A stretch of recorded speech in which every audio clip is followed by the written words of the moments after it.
tokoh-tokoh yang sudah kita sebutkan tadi itu, petanya kayak gimana nih?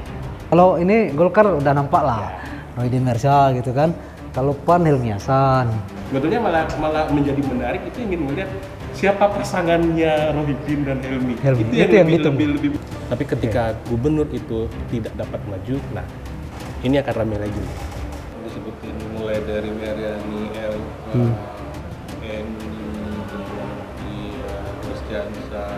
itu sudah deklarasi semua maju BD1. Tapi kan tadi yang menarik sebetulnya kalau mengupas tentang pasangan Dempo dan Bang Ken adalah saya melihat bagaimana sosok Bang Ken lebih legowo, lebih ikhlas menerima untuk duduk menjadi nomor 2. Iya. Kalau politisi nggak pede, Repot ya.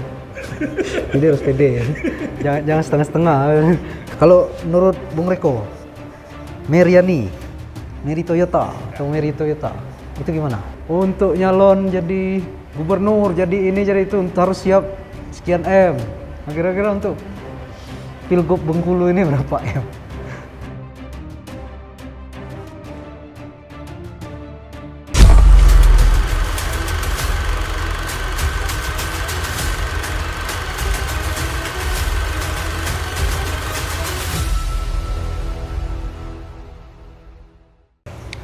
Bismillahirrahmanirrahim. Assalamualaikum warahmatullahi wabarakatuh. Jumpa lagi di Bongkolen Times Podcast. Kita masih bicara politik. Lagi hangat-hangat politik habis Pilpres ya. Panasin lagi soal Pilkada 2024.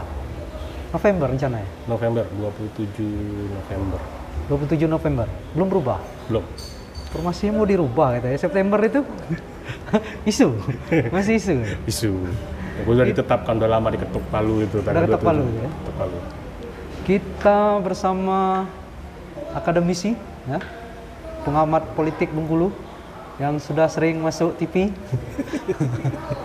Sering dimintai pendapatnya di TV. Bung Reko, dosen UMB. Di UMB. Muhammadiyah Bengkulu. Jurusan? Administrasi publik, tapi base ke pengajar politik. Oh, pengajar politik ya. Politik. Apa Bung Reko panggilnya? Bung Reko. Ini Pilkada 2024 gambarannya untuk Bengkulu ini kayak gimana ya? Ramenya sekarang sih kalau saya melihat isu yang sedang berkembang ini adalah bisa atau tidaknya petahana untuk maju. Oh, itu. Jadi itu menjadi titik utama sekarang pergeseran konstelasi politik. Kalau konteksnya gubernur itu masih bisa maju, itu akan ada momen ya mungkin yang kita sudah lihat sekarang. Tapi ketika gubernur itu tidak dapat maju, nah ini akan ramai lagi nih. Ini akan makin ramai malah. Karena kemana suara gubernur? Kalau seandainya nggak bisa maju. Ya kan? Kemana suara gubernur? Nah, selain persoalan itu, apa lagi nih kira-kira yang sampai saat ini sebetulnya sejatinya sampai saat ini kita belum mendapatkan secara pasti siapa calon itu. Siapa calon? Cuman yang sudah memastikan diri itu adalah Dempo dan berpasangan dengan Bang Ken. Okay. Itu saja yang sudah pasti. Yang lainnya itu ya tadi masih memilih entahlah apa yang dipilih, apalah yang ditetapkan, apa yang sedang disiapkan oleh partai-partai politik, siapa yang didorong, siapa yang akan diajukan. Tapi sejauh ini kan kalau untuk gubernur sekarang petahana Rohidi Mersya udah memastikan maju juga kan? Saya kemarin saya sampai saat ini sih masih juga belum bisa memastikan bisa maju atau tidak itu karena memang PKPU diputuskan dan kemarin sudah dibaca itu. Tetapi apakah itu memang sudah kepastian, kita masih belum tahu nih. Bukan kita sih, mungkin ada ahli hukum, ini sebetulnya memang ahli hukum sih yang lebih tepatnya untuk membahas diksi dari pasal itu. Karena ada yang berargumentasi, ya pelantikan. Tetapi ada yang mengatakan bahwasanya penetapan gubernur dianggap sudah menjalankan tugas itu setelah gubernur sebelumnya itu tidak bisa lagi menjalankan tugas. Oh, oke.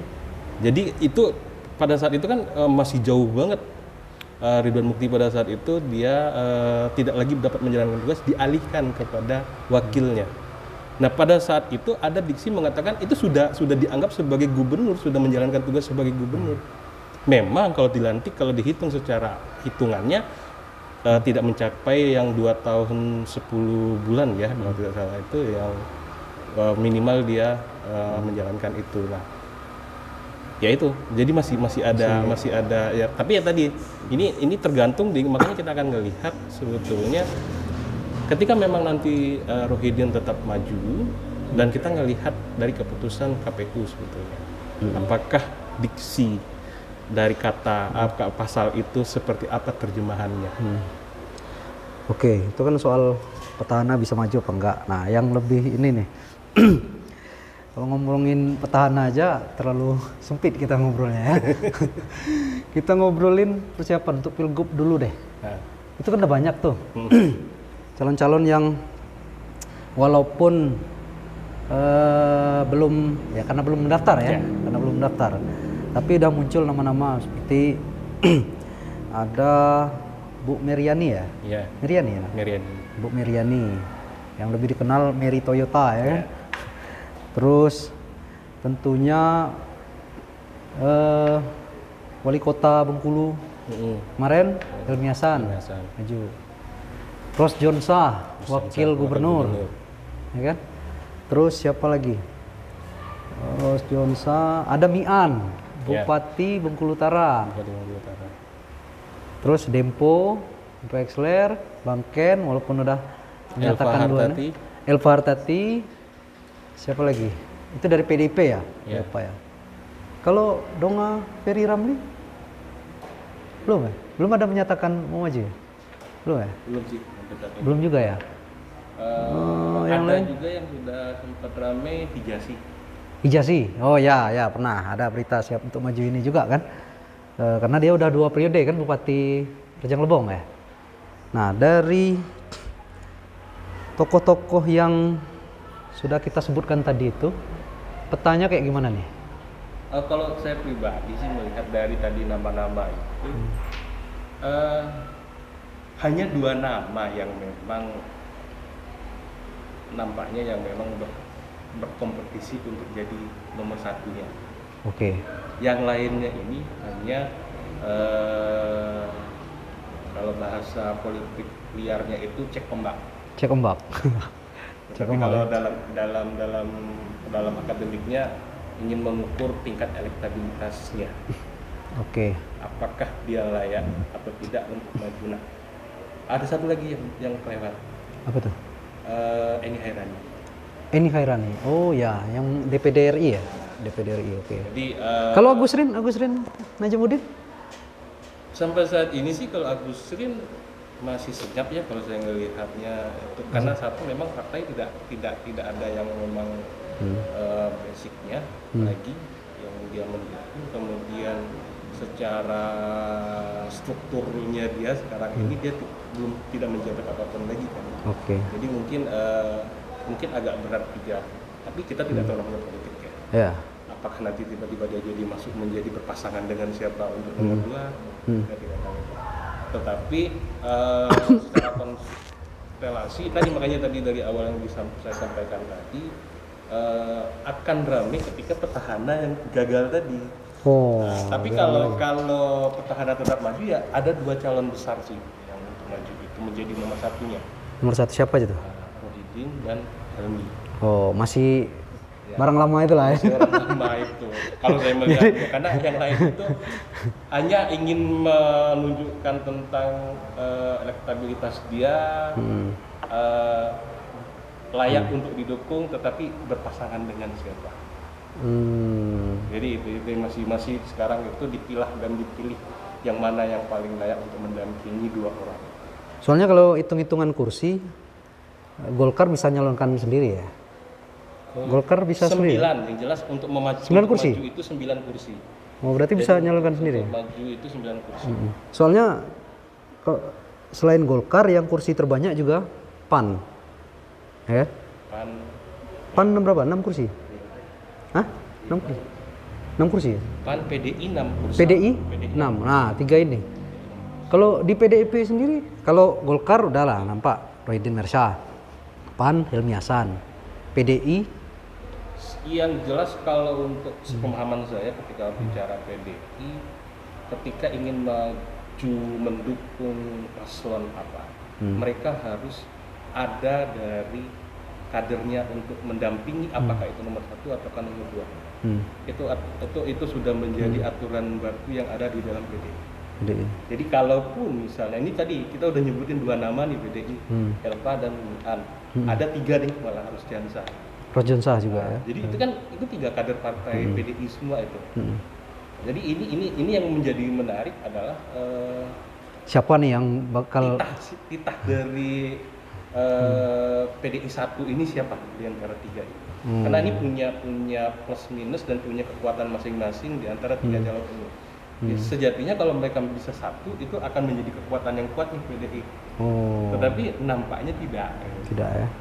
Jadi akan ada yang di mana dan bagaimana ini yang akan dilihat. Nah, ya tadi makanya tadi posisi PDI ini dia adalah tadi kalau ingin memperjuangkan nomor urut 1, dia akan mencari koalisi-koalisi lain lagi. Karena memang secara kandidat mereka punya 3 nih. Secara elektabilitas di PDIP sendiri, siapa yang sosoknya? Kalau ini Golkar udah nampak lah, Rohidin Mersyah gitu kan. Kalau PAN Helmi Hasan. Nah, kalau PDIP sendiri, kekuatan misal Bu Elva sebagai ketua, karena atau tiga sosok ini politisi kawakan semua ya, dan punya track record dan punya basis tersendiri semua. Elva yang mantan DPR RI dan ketua DPRD, PDI, kemudian Mian Bupati Utara ya, dan mendorong istrinya dapat kursi di PDIP untuk DPR RI ya, mengembangkan Elva tadi, kemudian Ros Jansa sekarang posisinya sebagai wakil gubernur. Tahanan lah ya. Ketika mau bicara yang mana yang paling restu ya hanya Mega dan Tuhan yang tahu. Bu Mega ya. Karena memang kalau di PDI itu di situ muaranya. Kalau sepemahaman saya untuk pemutusan siapa yang didukung dan dicalonkan oleh PDI semuanya ada di Mega. Secara elektabilitas mampu nggak kalau untuk di PDIP sosok-sosoknya tadi itu, terutama 3 tadi itu, untuk bersaing melawan yang udah muncul? Kalau dulu nih, kalau di Bengkulu orang nganggap kalau pertarungan pilgub nanti itu cuma antara Rohidin dan Helmi Hasan. Karena dulu belum bermunculan nih. Nah sekarang udah bermunculan. Kira-kira siapa yang mampu dari PDIP mendobrak untuk jadi? Ya tadi balik lagi. Ketika orang calon dari PDI ini dia punya basis masa masing-masing juga. Atau lebih cocoknya wakil? Kalau saya sih melihatnya lebih ke wakil. Jadi untuk menguatkan dari siapa tadi yang akan didorong ini. Apakah dia akan bergabung ke Golkar ataukah dia akan bergabung ke PAN? Oh, bisa antara itu ya. Lebih cocoknya. Tapi mungkin ya kita makanya tadi ketika memang nanti Rohidin sudah dia standing point sudah punya koalisi sendiri dan dia bisa memilih sendiri siapa untuk menjadi wakil, mungkin tidak dengan PDI dan Helmi juga mungkin siapa tahu dia punya kejutan dengan sosok wakilnya sendiri yang di luar partai juga. Bisa jadi PDI ketika dengan aturan dia harus mencalonkan, dia akan maju sendiri dengan membawa gerbong sendiri. Tapi siapa ya? Makanya tadi dinamika ini masih berjalan. Oke lah, itu kan untuk partai-partai besar nih. Kalau untuk pilgub, bicara ini sosok-sosok baru nih. Ada pemain lama dan ada pemain baru betul untuk bertarung di pilgub Bengkulu 2024. Kita bicara soal Dempo Exler dulu deh. Menurut Bung Reko seperti apa itu? Dia maju lewat independen.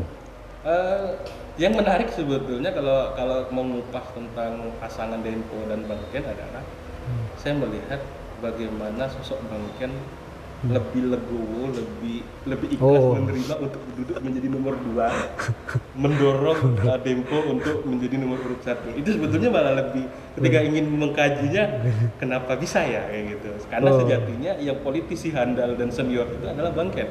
Oke. Kok ya kalau bahasa Bang Ken saya baca itu untuk mendorong anak muda maju di depan lebih muncul gitu. Tapi memunculkan sosok mudanya itu ya. Dalam konteks pilkada sejatinya kepiawaian politik itu yang perlu untuk orang nomor 1. Ketika nomor 1 tidak punya kemampuan kepiawaian politik dan jejaring luas, ya nanti nonsen aja gitu. Ya karena kan hitung-hitungannya Bang Ken ini mantan wali kota, mantan DPD RI 2 periode ya. Sementara Dempo Exler baru DPRD provinsi. Ini agak aneh karena kok yang jadi gubernurnya si Dempo sementara Bang Ken wakil gitu. Yang perlu dikatakan gini, ketika pun memang misalnya nanti ini karena mereka berdua ini maju di independen kan. Ya. Eksekutif duduk menjadi gubernur dan wakil gubernur. Semua kegiatan program itu ada di legislatif untuk penganggaran penetapan. Ketika calon independen yang tidak mempunyai basis partai politik, konteksnya nanti dalam pembuatan kebijakan itu seperti apa? Nah, disinilah butuh kepiawaian sebetulnya. Sosok siapa yang memang apakah memang punya kapasitas untuk bertarung di arena legislatif itu untuk membuat sebuah kebijakan. Ya, jangan sampai nanti ketika pun duduk menjadi gubernur, ketika ingin membuat sebuah program semuanya dikantor oleh legislatif. Ini memang risiko besar ketika pasangan independen. Dulu kan pernah dilakukan itu sama, kalau nggak salah dulu Ros Jonsa maju Bupati Lebong dari independen, dia jadi, tapi beliau piawai untuk. Nah makanya tadi kan harus ada sosok-sosok, makanya kita akan melihat bagaimana konteksnya kemampuan dari si gubernur itu ketika bicara dengan partai-partai politik ini, apa daya tawar yang dia punya. Tadi daya tawar itu kan sejatinya adalah bicara tentang kemampuan untuk memahami bagaimana alur berpikir dalam pembuatan kebijakan, dalam penganggaran, dalam segala macam kebijakan pemerintah. Oke, kalau ini sudah kita bahas tadi ya. Eni Khairani sendiri kayak gimana tuh? Eni Khairani ini cocok sejatinya nomor 1 atau nomor 2? Kemungkinan besar nomor 2. Wakil ya? Wakil juga. Wakil juga. Dan kurang lebih sejatinya dia adalah independen juga. Ya. Karena tidak juga mempunyai basis partai, tetapi mempunyai basis massa. Karena ini DPD, makanya sama dengan Bang Ken tadi. Makanya kayak Dempo dan Bang Ken itu sejatinya basicnya awal Dempo kan memang PAN. Tetapi apakah itu didukung PAN kita kan tidak tahu posisinya. Yeah. Kemudian Bang Ken ini adalah DPD, dia juga basisnya adalah massa juga. Massa juga. Sama dengan Bu Eni Khairani itu basisnya juga massa juga. Nah, tetapi basis massa ini sebetulnya bisa kita lihat bisa mendorong dia menjadi DPD. Nah, yang perlu dicatat kalau Bu Eni itu 4 periode. 4 periode ya. Sejak jadi DPD. Adanya DPD RI sampai terakhir dia dari awal ya. 2019 dia selalu duduk.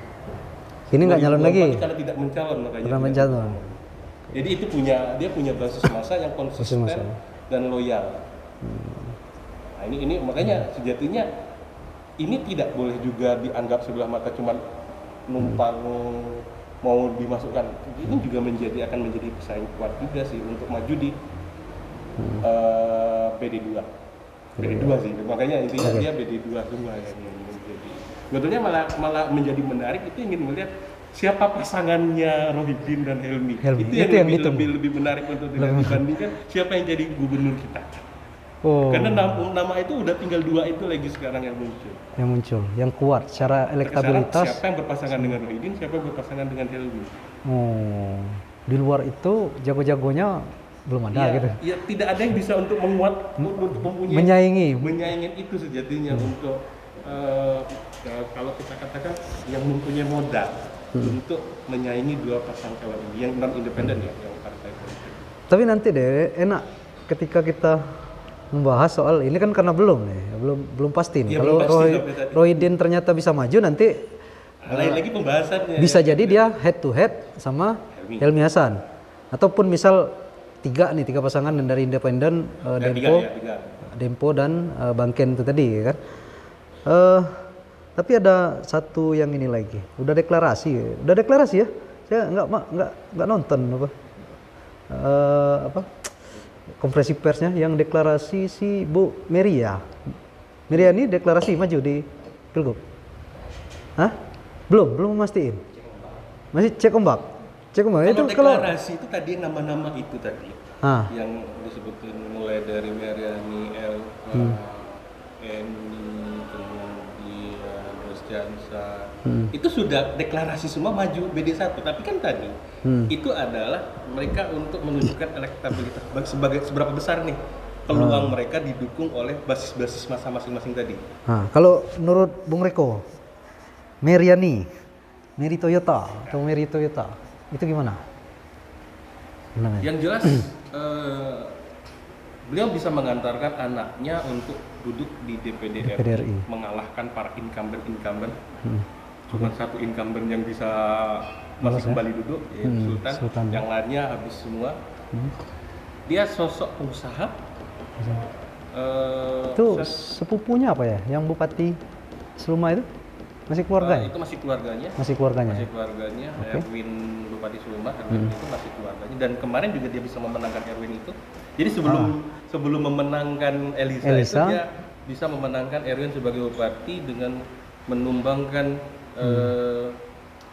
calon politisi senior, calon bupati politisi senior, Bang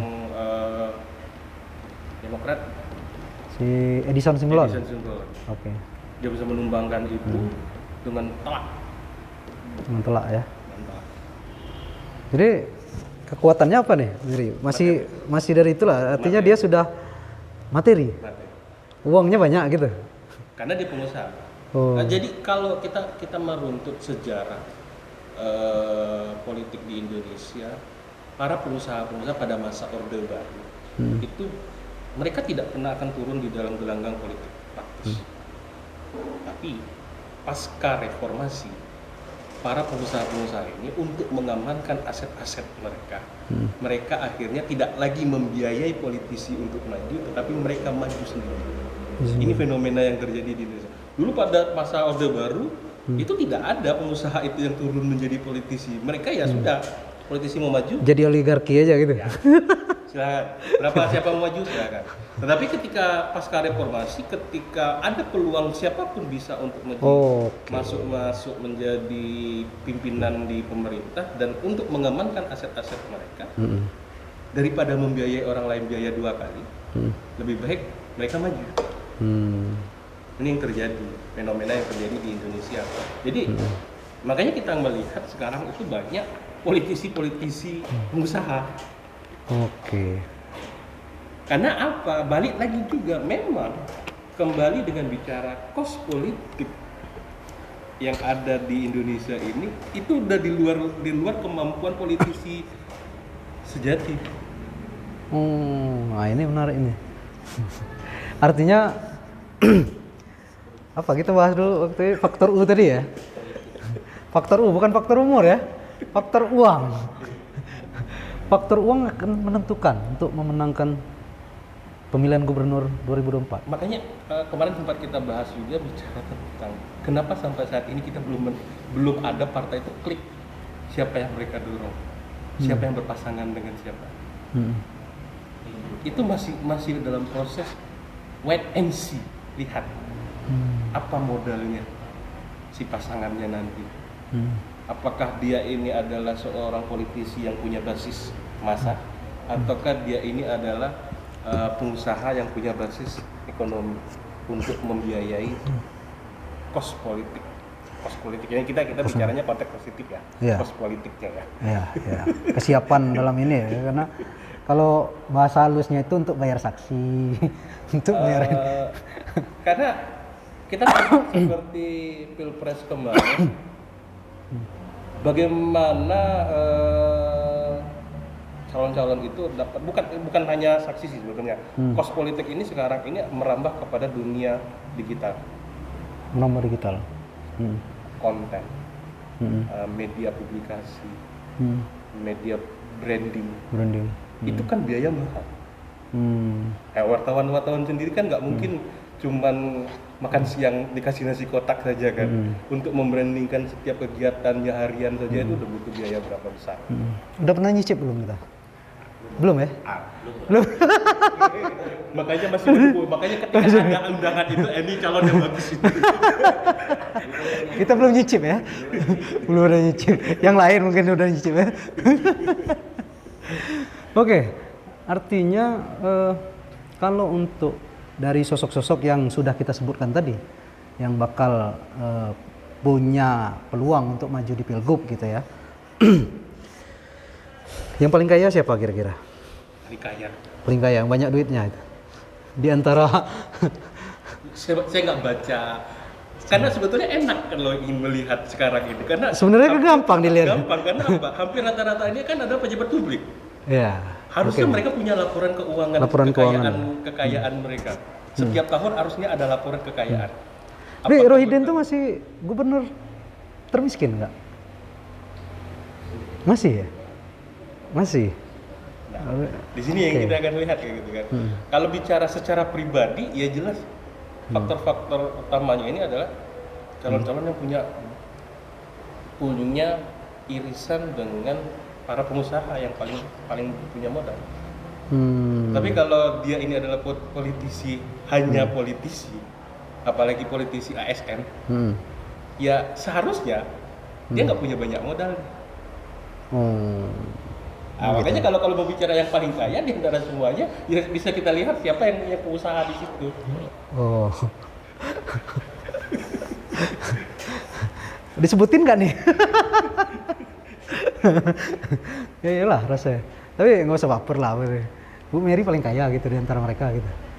Ya, anaknya berhasil tuh dengan perolehan suara. Tapi kan menjadi pertanyaan nih, jeda antara pilek dan pilkada ini tidak terlalu jauh. Oke. Berapa modalnya kemarin di pilek untuk lagi maju konstelasi di pilkada? Boy, habis ikut memenangkan anaknya, habis itu pilkada. Berarti banyak duitnya. Kalau masih bisa juga berarti kan kita bisa bayangin nih. Tapi menurut pandangan Bung Reko deh, menjelang pilkada pada ini, uang itu akan menentukan untuk kemenangan? Masih akan menentukan?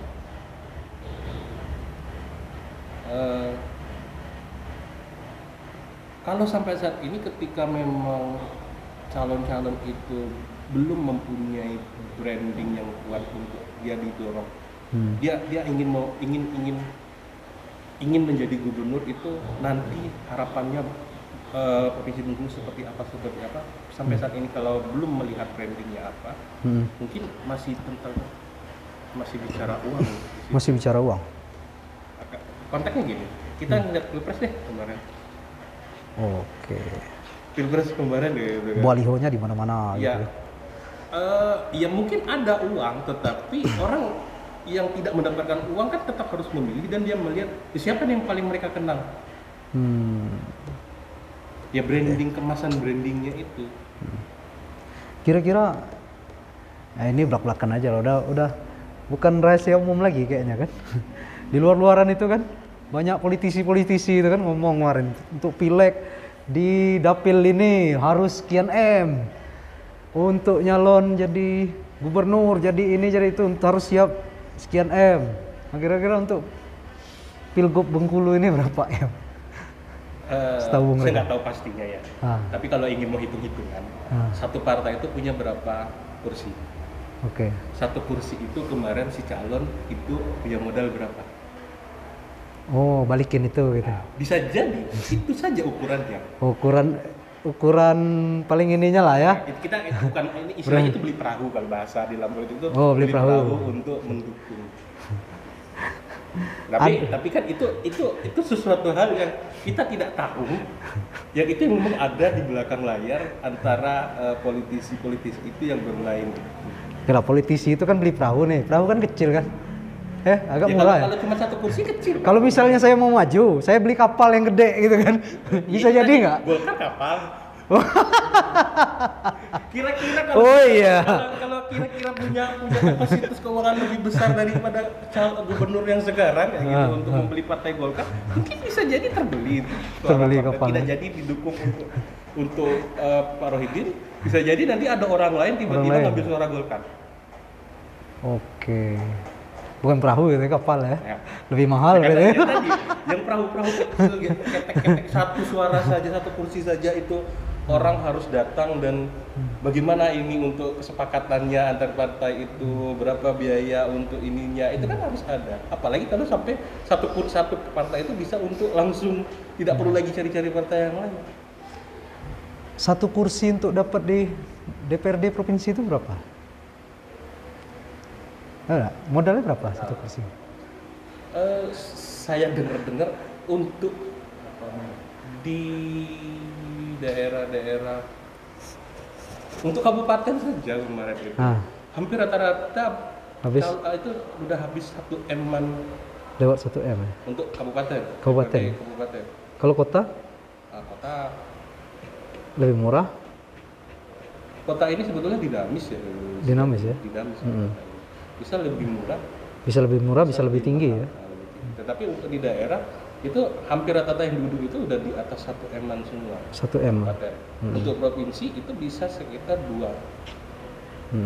1,5 sampai 2. Itu berarti kalau 9 perahu kalikan 9 2 aja kali 9 18. Kurang lebih 20 biasanya. 20 M bisa jadi gubernur Bengkulu? Bukan. 2M untuk cari perahu untuk maju dorong. Oh, 2M baru dorong saja. Untuk dorong saja. Belum ininya. Kegiatan aktivitas lain-lain. Oke, belum proses maksudnya itu partai akan mendukung si A menggunakan struktur partainya itu. Oh, ini kami dukung calon itu. Kan sebatas itu. Sedangkan untuk yang lainnya itu si calon akan menggunakan biaya sendiri lagi. Jadi kisaran berapa ini habisnya? Hah? Enggak, kali 2 dulu, 9 kali 2, 18 20 M lah anggap ya. Perangnya lagi 30 M Lebih? Ya 50 M lebih berarti. Perahunya gede kali itu. Kembali lagi dengan kos politik yang didapatkan oleh legislatif untuk duduk menang tadi, itu yang meningkatkan akhirnya biaya kos politik untuk perahu. Kos politik itu ya. Tapi yang perlu dicatat tadi, ya mungkin hanya beberapa partai sih yang sudah fix, oke, kader kami ini tanpa perlu lagi. Tapi ketika memang ada calon-calon ya, tadi misalnya kasus seperti di PDI, bayangkan saja nih, 3 orang ini adalah elit-elit maestro semua ya, elit. Kalau seperti misalnya Golkar saja, jangan salah istilahnya, tidak juga menjadi bulat juga dengan gubernur sih sejatinya. Karena malah Golkar itu lebih rumit daripada PDI. Mereka tidak punya, kalau bahasa itu komando. Ya, tidak punya fatsun tidak punya tonggak sentral siapa yang diikuti. Walaupun ketuanya itu Erlangga, belum tentu ada, cuman faksinya itu Erlangga. Masih ada yang lain-lainnya. Bisa jadi ada Akbar Tanjung di situ. Ya, JK ya kan? Abu Rizal Bakri di situ. Apakah itu satu faksi dengan ketua? Belum tentu juga. Ya. Oke, itu bicara pilgub. Tapi nanti agak menarik ini ketika kita bahas ternyata seandainya Pak Rohidin nggak bisa maju gitu kan. Nah ini kita undang lagi nih Bung Reko nanti buat makanya akan meledak lagi itu. Akan meledak lagi ya. Itu benar-benar sekarang sih sudah mulai mengantisipasi. Makanya tadi sejatinya sampai saat ini kalau saya melihat itu kenapa masih partai belum menetapkan, tadi masih menunggu konteks PKPU ini tadi. Ini kan PKP itu kan baru di RDP kan di DPR, belum juga disahkan kalau nggak salah. Tapi baru di RDP kan, baru akan berlaku Juni ini nanti. Mungkin masih ada gugatan-gugatan terkait dengan PKPU itu segala macam perihal itu kan, makanya Juni nanti ketika sudah proses ini kan akhir Mei ini sudah mulai proses yang pendaftaran independen itu kan, Juni sudah mulai tahapan itu berjalan semua, ya akan muncul nanti posisinya. Tapi kalau saya lihatnya Pak Rohidin ini masih eksis, ya kan? Pak Rohidin ini masih eksis, kayaknya pede dia buat tetap bisa maju gitu ya. Iya, kalau politisi nggak pede Repot ya. Jadi harus pede ya. Jangan setengah-setengah. Kalau politisi nggak pede repot ya. Repot ya. Nggak bakalan menang kalau maluan, baperan kayak gitu kan. Itu yang pilgub. Tapi kita mau bahas yang lain, tapi global deh. Di sini soal Pilwakot, pilbub. Kita rehat dulu sejenak.